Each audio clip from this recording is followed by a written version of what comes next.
Nós, nessa manhã, vamos estar meditando sobre o seguinte tema: o adversário.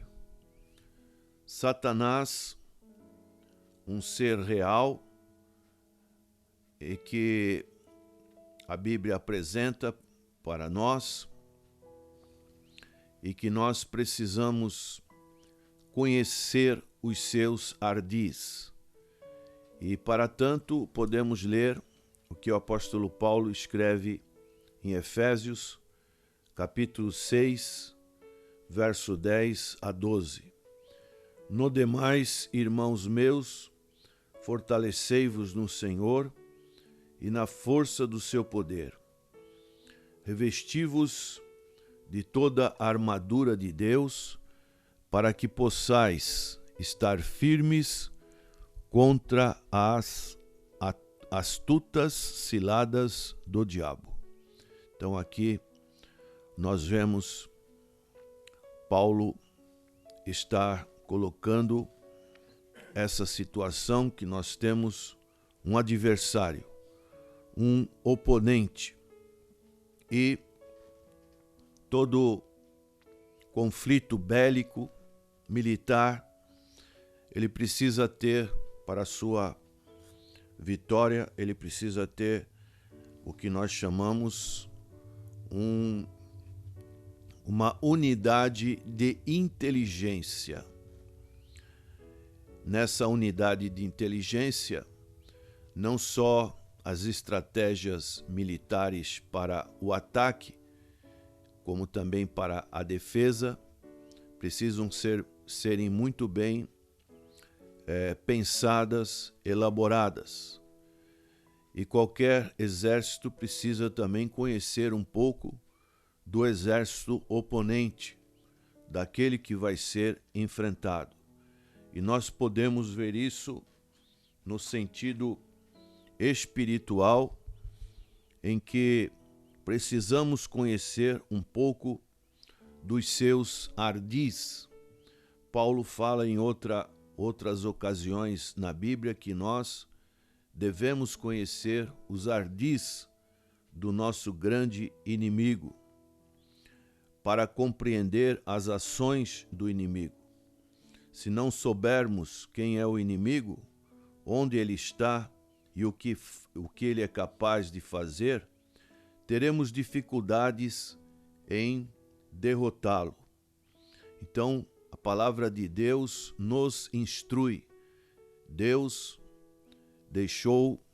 inspirou os seus servos que escreveram a palavra do Senhor para nos orientar com relação ao inimigo.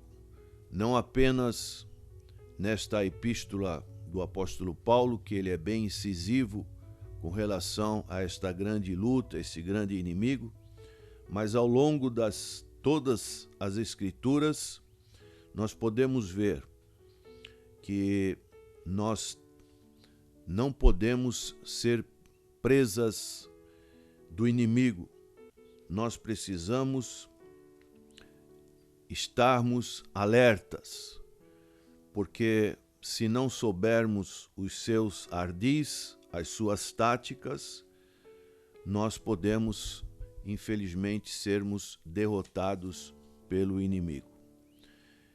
E não só o inimigo, mas o apóstolo Paulo, ele coloca também os seus ajudantes, que são principados e potestades, como podemos ler no verso 12, porque não temos que lutar contra carne e sangue, mas sim contra os principados, contra as potestades, contra os príncipes das trevas desse século, contra as hostes espirituais da maldade nos lugares celestiais. O inimigo, ele tem vários nomes na palavra de Deus. Ele significa o acusador, porque ele acusa o povo de Deus dia e noite diante do trono de Deus. Podemos ver uma referência bíblica a respeito deste fato em Apocalipse capítulo 12, verso 7 a 11, nós lemos: E houve batalha no céu, Miguel e os seus anjos batalhavam contra o dragão.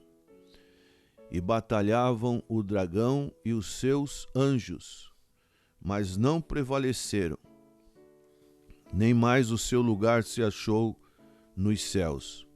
E foi precipitado o grande dragão, a antiga serpente, chamado Diabo e Satanás, que engana todo mundo. Ele foi precipitado na terra, e os seus anjos foram lançados com ele.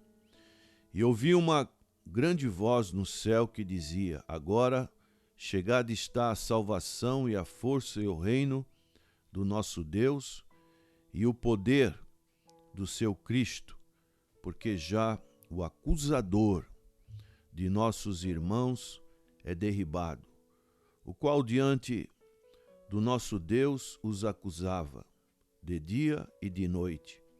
E eles o venceram pelo sangue do Cordeiro e pela palavra do seu testemunho, e não amaram a sua vida até a morte. Aqui está bem claro, porque já o acusador de nossos irmãos é derribado. Nós temos um texto também no livro de Jó, capítulo 1, capítulo 2, onde Satanás se apresenta e houve um desafio de Deus com ele com relação ao seu servo Jó.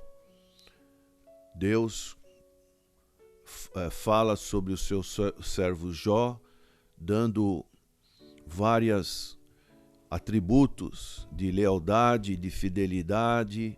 Deus diz que Jó era um homem temente a Deus, um homem sincero, um homem reto, que se desviava do mal. E aí Satanás o acusa que Jó servia a Deus debalde. A razão de Jó servir a Deus era porque tinha interesses. Deus tinha dado muitas bênçãos para ele, riquezas, uma família farta. E esse era o interesse de Jó servir a Deus. E muitas das vezes também Satanás, ele nos acusa de estarmos servindo a Deus por algum interesse. E usa até de pessoas também para falar de um possível interesse da nossa parte de estarmos servindo a Deus. Então, ele é o acusador, aquele que está sempre acusando-nos diante de Deus, falando coisas para as pessoas, colocando coisas, pensamento nas pessoas, e nós então precisamos conhecer esse lado dele, como ele age para nos prevenirmos. Ele também significa adversário, porque ele é o inimigo de Deus. Ele também é conhecido como tentador, pois em Mateus capítulo 4, quando Jesus, depois de ser batizado por João Batista, o Senhor Jesus, pelo Espírito Santo, foi levado ao deserto e ali se apresentou Satanás e ele tentou por 3 vezes, oferecendo coisas para que o Senhor o adorasse. Então ele é um tentador. Essa é uma outra atitude que nós precisamos conhecer. Devemos saber que Deus, ele nos prova, e Satanás, ele nos tenta. Então fiquemos prevenidos com relação a isso. Ele é homicida e mentiroso, como o Senhor Jesus pôde dizer para os judeus quando houve uma conversa. O Senhor Jesus Cristo foi bem enfático e disse em João capítulo 8, verso 44, vós tendes por pai, isto é, uma imitação, vocês imitam vosso pai ao diabo e quereis satisfazer os desejos do vosso pai. Ele foi homicida, disse o Senhor Jesus, desde o princípio, porque ele promoveu na queda do homem o primeiro homicídio, que foi com Caim e Abel, contra Abel. Não se firmou na verdade, porque não há verdade nele. Quando ele profere mentira, fala do que é próprio, porque é mentiroso e pai da mentira. Então este é o nosso inimigo. Hoje, quantas pessoas utilizam-se mais da mentira, não conhecem nem a verdade. Então é algo que é característica do nosso adversário, do nosso inimigo, ele utilizar desses ardis, e nós precisamos estarmos conscientes dessa atividade. Ele também, em 1 Pedro, capítulo 5, verso 8, ele é comparado como um leão que busca a quem possa tragar. Um leão faminto, ele está sempre na espreita. No livro de Jó, nos é dito que ele está sempre rodeando a terra, passeando por ela. Então ele está sempre na espreita daqueles que estão do lado de Deus, daqueles que querem fazer a vontade de Deus. Ele é comparado a uma serpente, como ele se apresentou diante de Eva, lá no início, na criação. Ele se apresentou e jogou palavras que confundiram a mente de Eva, e isso ocasionou a queda.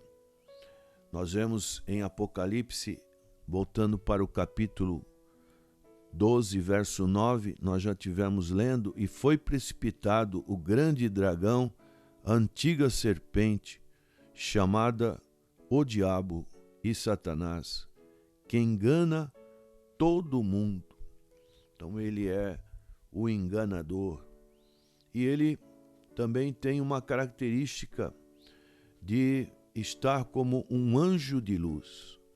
Olha o perigo no mundo espiritual, como ele consegue se fantasiar como um anjo de luz, e isso é extremamente perigoso.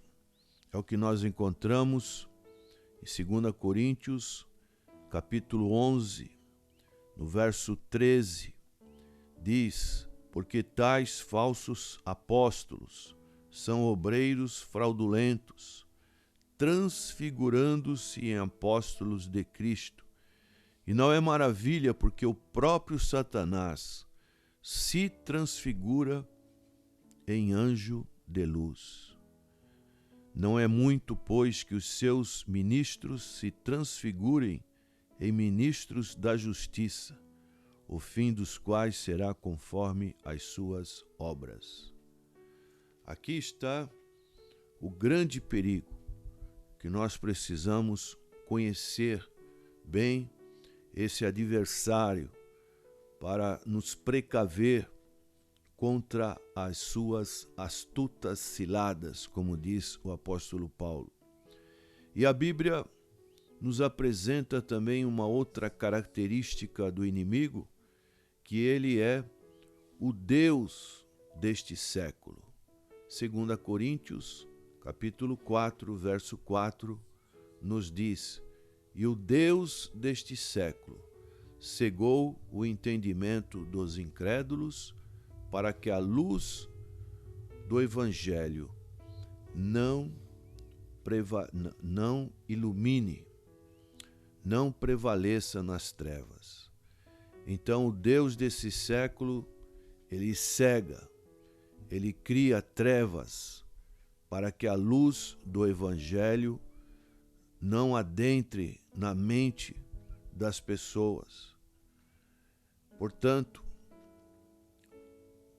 devemos conhecer esses vários tipos, como ele se apresenta, como ele é ardilhoso, e ele vai influenciar principalmente no campo do mundo, no campo externo deste mundo, querendo atrair as nossas atenções para as coisas que o mundo oferece. E não podemos servir ao mundo e a Deus. A parte externa deste mundo, ela tem um poder muito grande, uma ilusão muito grande nas pessoas. Então precisamos ter todo o cuidado. E uma outra parte que ele influencia é uma parte interna, que é a nossa natureza humana. A nossa natureza humana, ela é uma natureza decaída. Ela tem sido agora restaurada pelo Espírito Santo. Nós somos templos do Espírito Santo, mas ainda devemos reconhecer que ainda temos uma natureza que é pecadora. Então, a cada dia, nós precisamos nos fortalecer no Senhor. É isso que o apóstolo Paulo, ele diz no verso 10 de Efésios 6, fortalecei-vos no Senhor e na força do seu poder. Nós, muitas das vezes, achamos que somos imunes aos seus ataques e podemos relaxar a guarda. Podemos não nos envolver tanto com o reino de Deus, com a sua palavra, com a frequência na sua casa de oração. Isso vai minando as nossas forças. O inimigo, ele pode agir na nossa natureza humana. Então nós precisamos nos fortalecer, e para fortalecer no Senhor, na força do seu poder, nós precisamos estarmos constantemente lendo a palavra, tendo um momento de oração, de leitura, momento devocional, estarmos frequentando a casa do Senhor para não sermos pegos desprevenidos. Uma outra coisa ainda que pode surgir no questionamento das nossas mentes é com relação à origem de Satanás, desse adversário. Nós sabemos que na criação de Deus, conforme Gênesis nos fala, que tudo quanto Deus fez foi bom. Então, como apareceu esse ser, se toda a criação de Deus foi boa? De onde veio esse espírito criado que procura se opor a Deus e derrotar a sua obra divina? Então, nós vemos vários estudiosos acreditarem que na criação inicial ele era Lúcifer, o filho da alva. Para tanto, existem 2 textos, em Isaías capítulo 14 e Ezequiel capítulo 28, que nos falam a respeito desse ser. Por exemplo, Isaías capítulo 14, verso 12 a 15, nós podemos ler a respeito dele. Como caíste do céu, ó estrela da manhã, filha da alva, como foste lançado por terra, tu que debilitavas as nações, e tu dizias no teu coração, eu subirei ao céu, e acima das estrelas de Deus exaltarei o meu trono, e no monte da congregação me assentarei da banda dos lados do norte. Subirei acima das mais altas nuvens, e serei semelhante ao Altíssimo. E contudo, levado serás ao inferno, ao mais profundo do abismo. Então, Satanás, Lúcifer agora se transforma em Satanás e é lançado por terra por causa do seu orgulho e de seu desejo de ocupar o trono de Deus.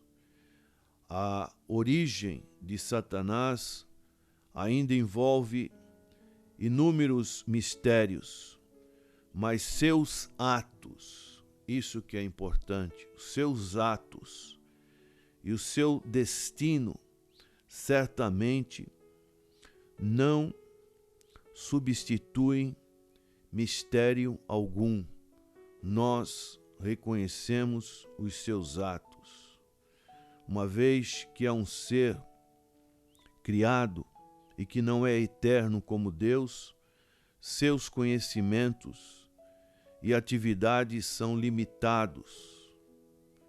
Ele não é como Deus. Ao contrário de Deus, Satanás não é onisciente, onipotente, onipresente.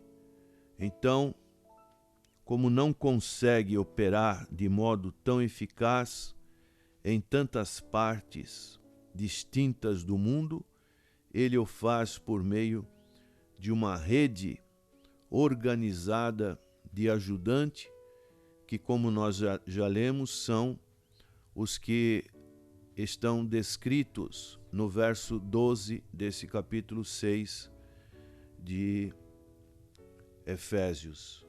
Então, os chamados ajudantes que vão estar auxiliando Satanás. E dessa maneira, esses ajudantes, eles vão estar à disposição de Satanás e vão atacar o povo de Deus. Um texto que nos fala deste exemplo, para nós finalizarmos esta meditação, se encontra no livro de Daniel, do profeta Daniel, no seu capítulo 10. Nós encontramos bem relatado esta atividade maligna do mal contra o povo de Deus. Daniel capítulo 10 fala sobre isso, quando Daniel percebeu que estava chegando o período do cativeiro babilônico ser cumprido. Ele nos diz no seu capítulo 10, a partir do verso 12, ele começa a orar, ele começa a clamar a Deus.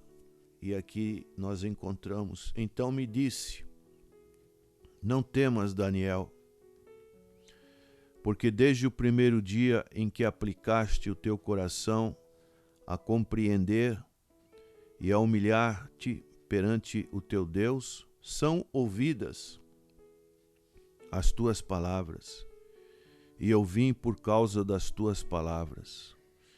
Que nós encontramos uma guerra invisível, e como que Daniel enfrentou esta guerra, e ele começa a orar, e a oração é uma das grandes armas que nós temos contra Satanás.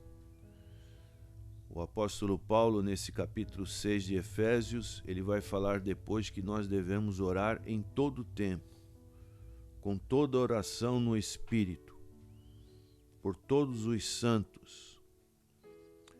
Então, aqui encontramos Deus falando, são ouvidas as tuas palavras.